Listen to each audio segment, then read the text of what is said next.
What's up, guys? Starting this out with Kai Crowley. Hey, what's up, Joe? As training camp is set on to go, get ready tomorrow, have you talked to James? Have you kind of got an idea of what he wants to do this week? I know you guys still kind of keep in contact. No, I think, it's been unfortunate, what has been going on, but the goal is, to be together and to try to win a championship. As far as myself, that's all I'm focused on. I just want to win, whatever it takes, and whatever, puts us in that position as an organization and as myself, that's all I care about. Mike Steele. Hi, Joe. This offseason was fun. LMAO, what did you mean? I thought it was fun. Just saying the interaction around the league, guys getting traded left and right, teams getting better and better, making it tougher for every other team. I thought it was fun, just looking at the back and forth, between fans. You got, Miami fans that are mad, and you got Milwaukee fans that are happy, and now you got Boston fans that are happy. So, that's what I saw, and I thought it was just fun, just seeing, whatever that was going on the personal level. Getting married was cool. It was fun, spending time with my family was fun. So, to me it was a A+ summer. We had a lot of fun. So the fact that you tweeted that after the Celtics had gotten Drew Holiday, like not long after that, and after the Bucks had acquired Dame, those moves and the improvements that those teams made had nothing to do with what you were saying in that post. I just said it did. But in terms of those teams surpassing your team. Who said that surpasses? We still got to go out there and, compete. You can do whatever you want on, off the court, but you still got to go out there and put the ball in the hoop. I believe that, any team that I'm on, we always going to have a chance. You just need to be a little bit lucky. You just need to stay healthy, be healthy and stay healthy. And, as a team, and just come together. And we've never had, consistency. Every summer it's been, changes here and there. So I feel like at some point, if you want to win, you need to have that consistency. And I think that's the next step for us. And you see all the other teams, Denver just won a championship. They've been together for, so many years. Golden State, they've been doing it for a long time. So you need to be consistent. So to me, that's, like I said, that's the only thing that I'm focused on. And I think for us to win, that's what it's going to take.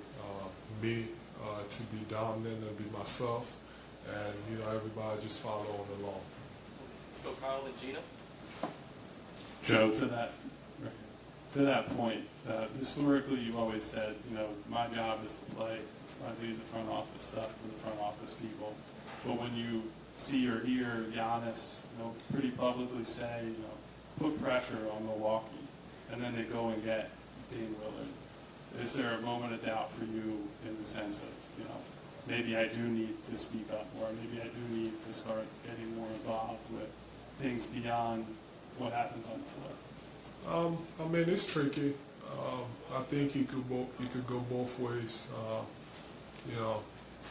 I think I'm pretty smart, but most of the time too, you can have guys wanting one thing, and it might not be good for the team.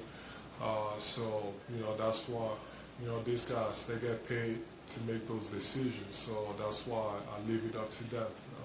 And if they want my opinion, maybe I give it, but I trust it, and just go out and still try to make it happen. And like I said, any team that I'm on, I'm still gonna believe that I have a chance to win, no matter who's on the roster. We got a lot of great players. I'm happy with what we have. It's all about, I know, like I said, just need to be a little lucky. Every single year of my career being, hurt in the playoffs at some point. I just need that little bit of luck, and we need it as an organization. I think we're looking up to someone like Tyrese to take that next step. Hopefully, the situation with James can resolve. If he's here, we love him, and we want him to be with us. And I think we have a better team with him on the floor. So, and I think he knows it too. So hopefully that gets resolved. And if that doesn't change anything, it doesn't change the goal. It doesn't change anything. The goal is still to go out there and try to win a championship, whatever it takes. To that point with James, compared to what happened with Ben, where you guys said the right things, but obviously there were issues between teammates. This time around, it does seem like at least you guys publicly have supported James and said, we'll welcome you back. And so, what is that process like? How often are you talking with James and extending that olive branch to him? I think we said the same thing the last time this happened too. If I remember correctly, there was so many times where we were just like, if he were to come back, we're happy to have him, because to me, the way I look at it, I keep mentioning it's all about winning, and whatever that gives us the best, possibility to win a championship, I'm gonna take it. So, just like the last time this happened, when he was on the team, he gave us a better opportunity to win a championship, and that's why I was fine with it. Just like this situation, I'm okay with that. So hopefully, but I leave it up to those guys to resolve it, and to see how that's gonna work out. But yeah, that's what I've been doing. So Gina and then Jared. I guess just to expand on Kyle's question, I know being in this type of situation with James, kind of the second time in 3 years, is not ideal, but are there things that you learned from that situation as far as how to navigate it personally, how to navigate it as a team that you feel like can be helpful, just kind of going through a similar situation again? I think it's a little different. I think the last time this happened, there was a lot of stuff, in the media about, that were kind of, whether it was blaming me and others on the team. And so I think at that time I was a little defensive. But, this time around it just seemed like, maybe it was a misunderstanding between both sides. But I can only control what I can control, and, that's to go out there and, try to play with what we have, and, try to, be a leader and bring these guys along, and, compete every night and try to win. On the floor, I know every offseason you're always working on expanding your game, different parts of your game. What were kind of your focuses this offseason, especially now that you're going to be playing for a new coach in Nick Nurse? I didn't walk out on all this summer.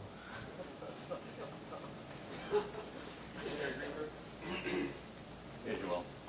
So you made the reference a couple times that it's all about winning. You also talked about how this is not the first time you've been through it. So I think people are obviously wondering if you are ever going to grow tired of these type of circumstances, and what your level of commitment to the Sixers will be long term. I mentioned it. I said it's all about consistency. If every year is going to be the same thing, then that doesn't, put you, or that doesn't put you closer to, winning a championship. So that gets frustrating.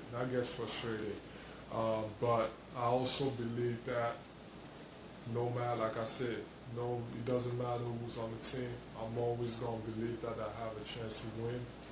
So it's all up to me, really, to just go out there and try to do whatever it takes. And, I'm here in Philly. I love Philly. I've been here my whole career. It's all about winning a championship.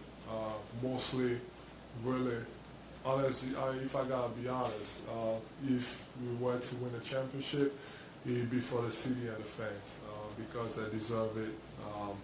Going through the process years, and you know, the disappointments. I don't think anybody wants to go back to that era of basketball where you have no shot of winning. But when you got a bunch of, you know, good players on the basketball team, anything can happen.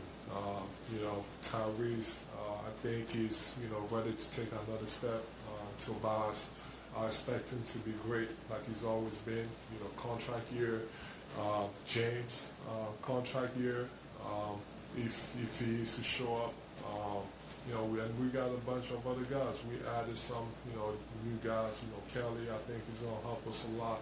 And there's, you know, so many other guys. So, you know, just trying to focus on, you know, taking it day by day and trying to figure it out, you know, how to win as a team with a new coaching staff.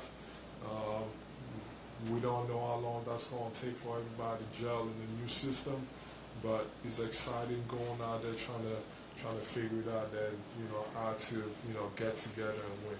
With that said, though, you know, Daryl Morey has a track record of digging his heels in. So there's not only the potential, we have the history that you could be without half the season of the guy who's expected to be your wingman and then not even have a replacement for him.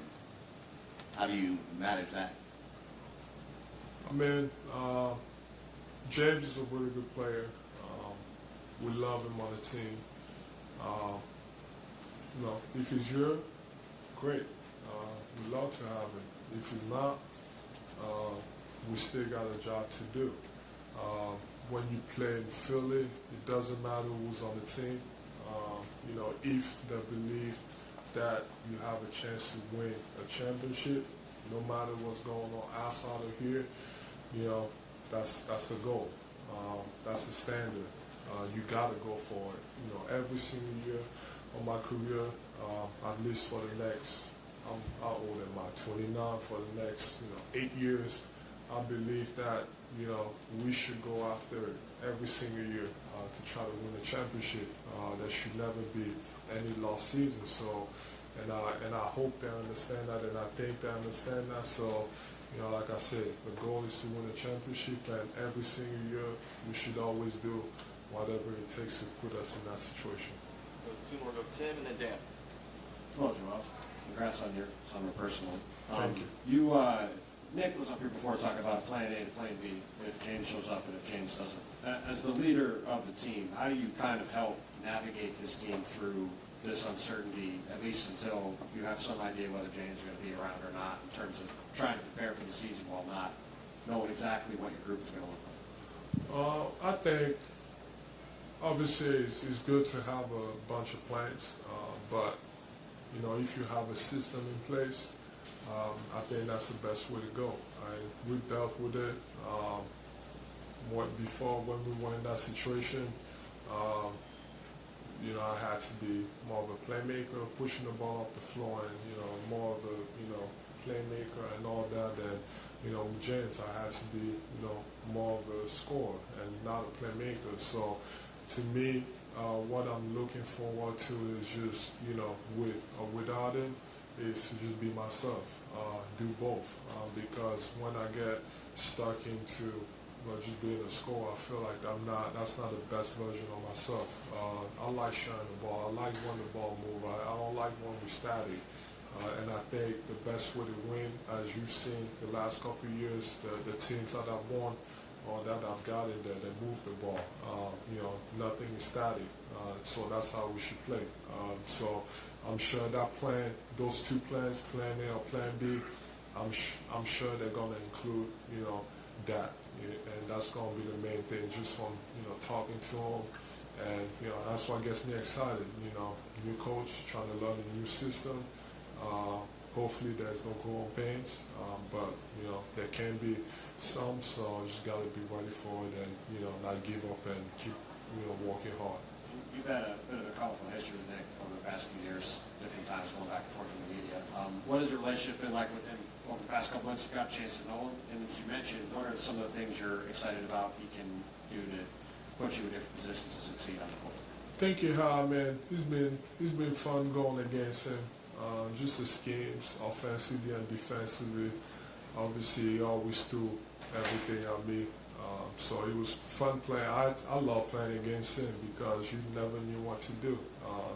Sometimes, three guys were coming at you. Sometimes two guys were coming at you. So, and sometimes it was on the dribble. So he just had you guessing all the time. And just from talking to him, because I asked him a bunch of those questions, what was going through your mind when you were coming up with all those schemes, and he kind of gave me the insight of what he was thinking, and that also, just from those conversations, that made me better because he kind of made me understand now, like, if we figured, at least early in my career, that if I didn't touch the ball, from the start of the game, that I would get frustrated, and obviously, over the last 3 years, it's gotten better, and I'm not the same anymore. So, just from that, like, I learned, and that's something that I'm sure a lot of other coaches do.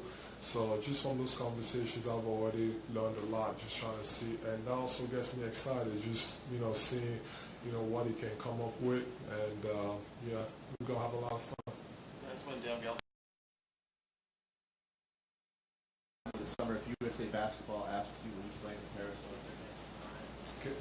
If USA Basketball asks you, will you play in the Paris Olympics? I have three options.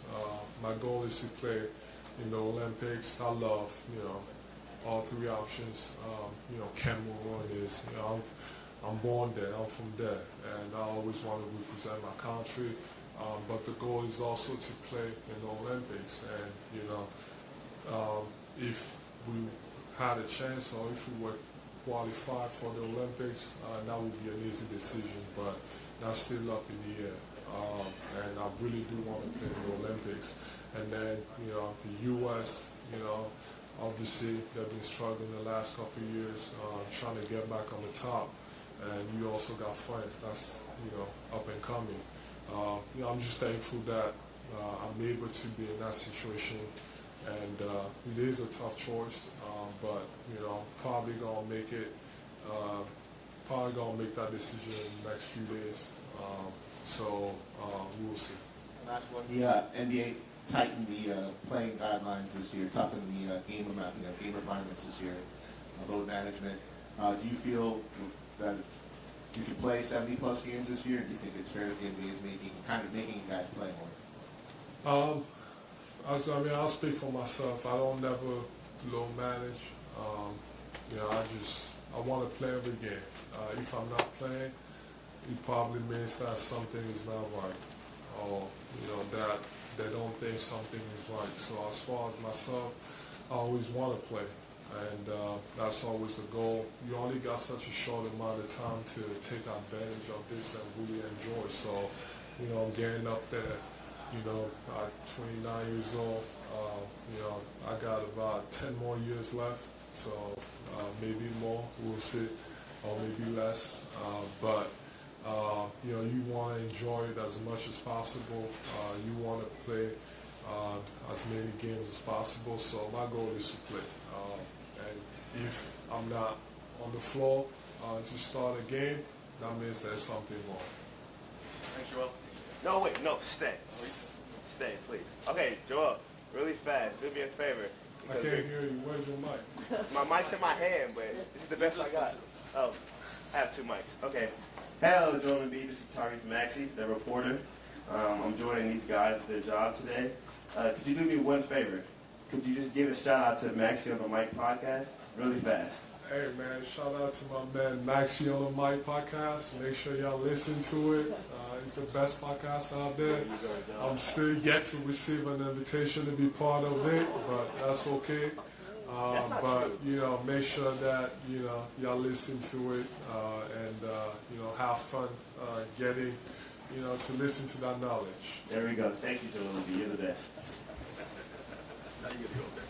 Wait, what? My turn?